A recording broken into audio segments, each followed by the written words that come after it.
Hey, so this video is going to be a little bit different than the ones I've done in the past. Tonight, the original plan was to do some testing on some monitors and refresh rates and things like that. But there was something that popped up recently within the last day on YouTube, and it struck a nerve with me, or rather, it struck a chord with me. And it was just something that I felt actually hit pretty close to home.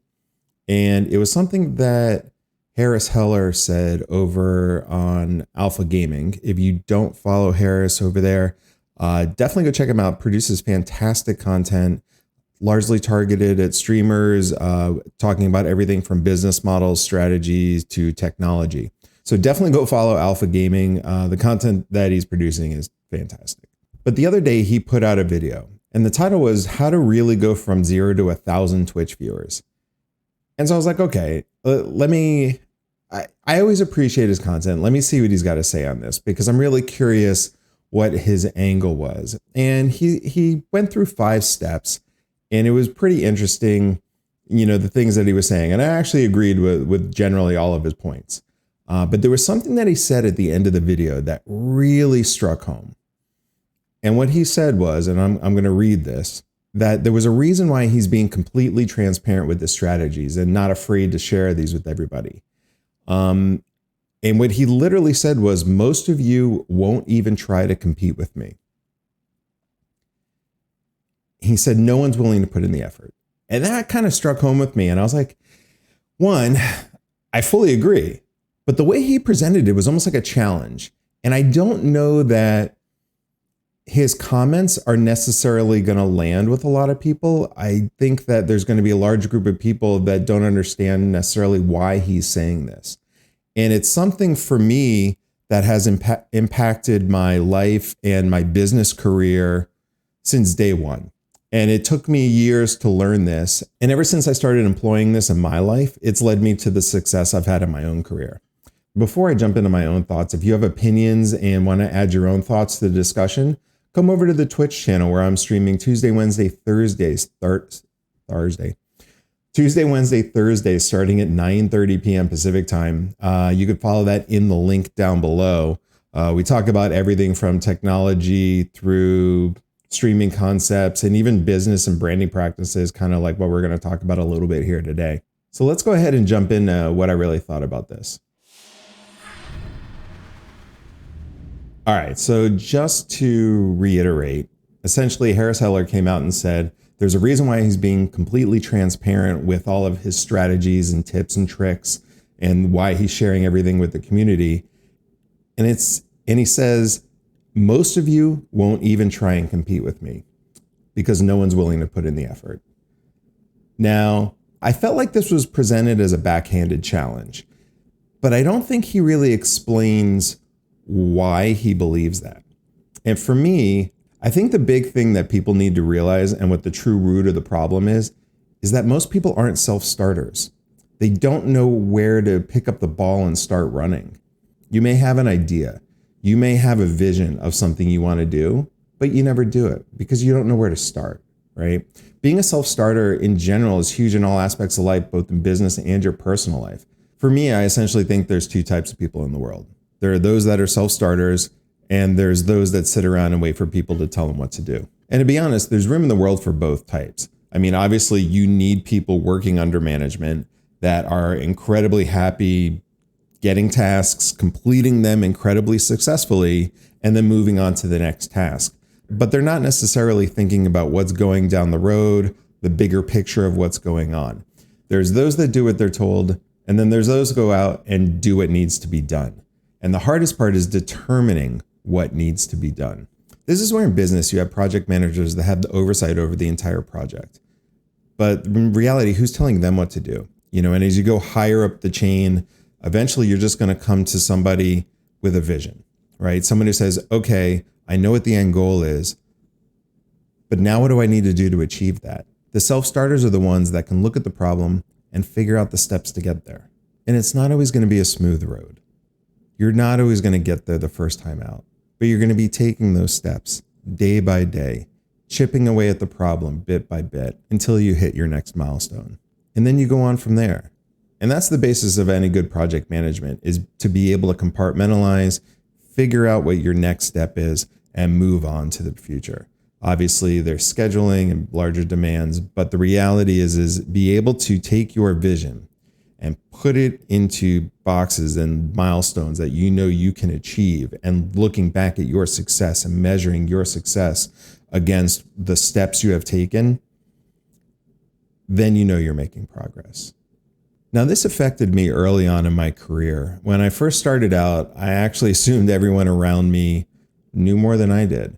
So I generally kept my mouth shut and did what I was told, and was just really proud of the work that I did. I mean, I took a lot of extra love, time, and care as an artist working in the visual effects field.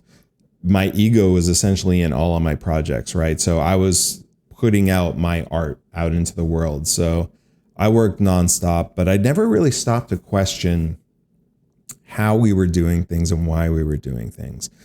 I just said, okay, I was given this task and I did that task to the best of my ability. And I have plenty of friends in the industry that do that on a daily basis. So finally, after working in the industry for a number of years, I started to question things. And I became confident enough to say, I think it could be done better. I think this can be done differently. And when I started doing that, I built up enough confidence to speak up. And that's when I got promoted. You know, from there, I was promoted up to head of my department. And from there, I started speaking up even more with higher ups in the industry. And I was promoted and given a creative director position. And then I was on set as a visual effects supervisor. And I started speaking up on set. And that's when I started directing commercials and leading teams of people creating films. And it all came down to me voicing my opinion, taking that initiative to say, hey, I think this can be done differently. I think we have a different path we can take. Let's change our milestones. Let's change up the status quo, because I think there are alternatives to how we've been working. And this all came down to me voicing my opinion, having the vision to say, this could be done differently. This could be done better. And taking the initiative to speak up, that self-starter initiative to do something differently.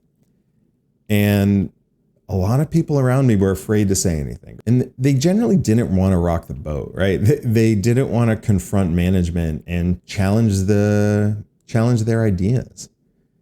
And for better or worse, I started doing that. Now, whether at the time that was out of arrogance or ignorance, there's a great line out of Bull Durham where Crash Davis, Kevin Costner's character, is telling Tim Robbins, Nuke, that this game of baseball is played with fear and arrogance.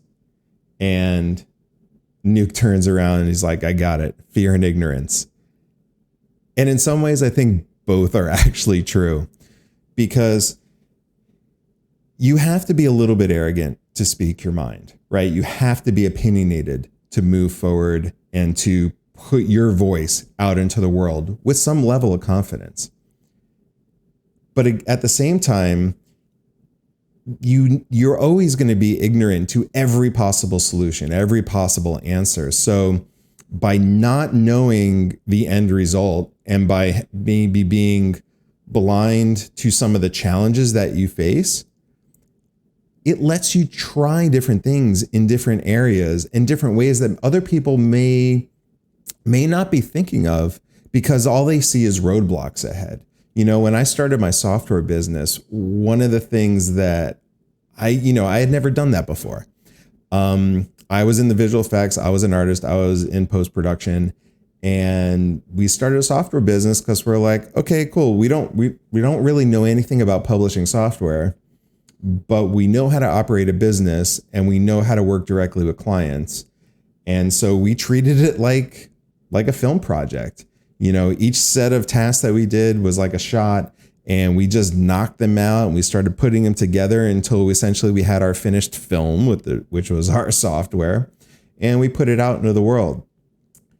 If you had told me back then what I know now about the challenges and the issues and the insurmountable roadblocks that we would face along the way, I don't know that I would have started down the road. But because of that arrogance and ignorance, we went out there and we set out to do it. And we've been doing it successfully now because we just met each challenge as they appeared. And this does come back to being a self-starter, right? Having your own business, no one tells you the path in front of you. There is no roadmap. The thing you need to do is look at the challenge that's directly in front of you and maybe several steps ahead, right? But then break that down, figure out how you're going to climb that next hurdle, and then move on to the next one and move on to the next one.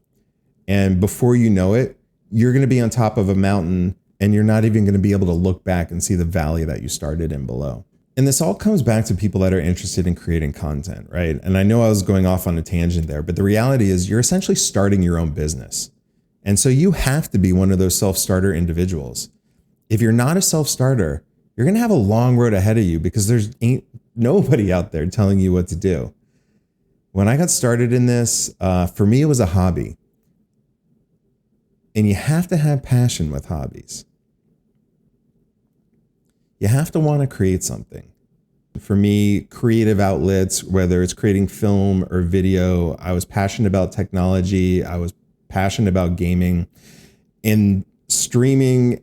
It kind of all combined into one, everything that I was really incredibly passionate about. So it seemed like something that I really wanted to explore, but I didn't even know necessarily what I wanted to do with it. I just knew that I wanted to do something. So I started, so when you start out in any creative content field, I think no matter whether you are in traditional media or you're in video editing or film or what have you, photography, it doesn't matter. Step one is create something. You have to want to create something. And that want is what drives that self-starter motivation because you have to do it. You don't have a choice. There's something in you that when you wake up, you're like, what am I going to make? What am I going to do? I want to get my hands on this. I want to put this out into the world. And that drive is what pushes that motivation. Now, again, figuring out what those first steps are always the hardest. And in some ways, I think this is where Harris's point comes in, is that most people have a want and most people have a desire, but they don't know how to take the first steps. And in reality, in content creation, the first steps are almost the easiest. Create something, record something, just do something, record it, get it out there. It doesn't have to be good. It doesn't have to be great. It doesn't have to be your finished product. It doesn't have to be anything. Just create something. Every time you create something, you're going to learn along the way. You're going to make mistakes, but you're going to find successes too. And one of the things that we actually do in post-production is we have something called post-mortem meetings, whereas we look back at a project when it's complete. And, a bad practice is to only look at the failures. What were the roadblocks? What were the things that held us back? But you want to recognize your successes too, because you want to see, where did I do something right? And take that knowledge moving forward in conjunction with, where can I do things better? And if every time you're working on your next project and you're doing something just a little bit better, you're making progress and you're chipping away at that mountain. Whether you're just recording an audio clip while you're out walking your dog, or if you're recording gameplay footage that you're going to voice over it, or you're recording a vlog just to get your opinions out there, start getting used to creating content. From there, you're going to figure out what it is that you like. And you're going to start to find yourself in the process. And essentially, this is almost where you're going to find your brand of who your identity truly is. What is it that you want to put out in the world? Because you're going to have some ideas, right? You're going to have a vision of what that is. And a lot of that is going to be influenced by people all over the world that have created things in all different mediums and stuff that you're naturally attracted to. But when you start creating it, you're taking those influences, but you're going to shift it in a way that becomes inherently yours. And you're not going to find that on step 1. You may not find it on step 100, but every single thing you create, no matter what it is a little bit closer to that end goal and that identity of who you are. And you may never settle on one thing. I don't think any great artists do. I think they're always shifting who they are, shifting their identities.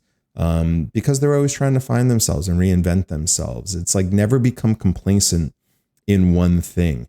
You're always going to be creating. And again, comes back to self-starter and self-motivation. If you see people are responding to one thing and you only do that one thing, people are going to become bored with it over time, right? And you're going to become bored with it. Like if you're just doing the same thing day in and day out because you know you're good at that one thing and people like it, but you don't try anything different, you're going to burn out.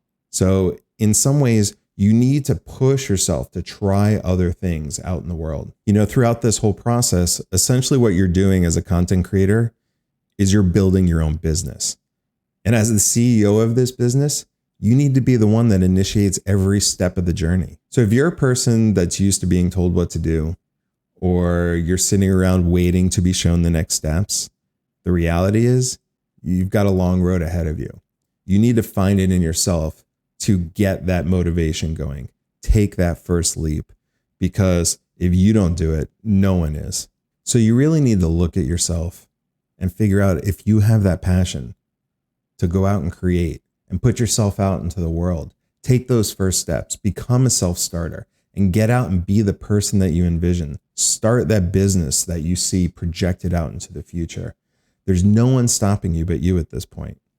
I can't stress this enough that this does not just apply to content creation. This is how I've started multiple businesses over the years. This is how I got to where I am today in my professional career. And it's valuable in every aspect of your life. Have motivation, have desire, have a dream, and go follow it. I don't know what else to say, but get up and do it. Prove Harris wrong. I hope that this discussion is, while it's a little bit different than the type of content I was originally planning on doing on this channel, it is something that I'm really passionate about. And as something that truly I feel like was true throughout my entire career, and something that I have told people repeatedly, and to hear somebody else say that and echo it, I just really wanted to get my voice on this and reinforce the sentiments that Harris was putting out, because I think he hit the nail on the head. I just really wanted people to understand where he's coming from when he came out and said, come at me because you ain't going to do it. If you guys like this content, please like and subscribe. If you have thoughts on this, you want to join in the discussion. If you disagree with me for some reason, please leave a comment in the fields down below. And you can reach out to me on Twitter, Twitch, and Discord. The links will all be in the description down below.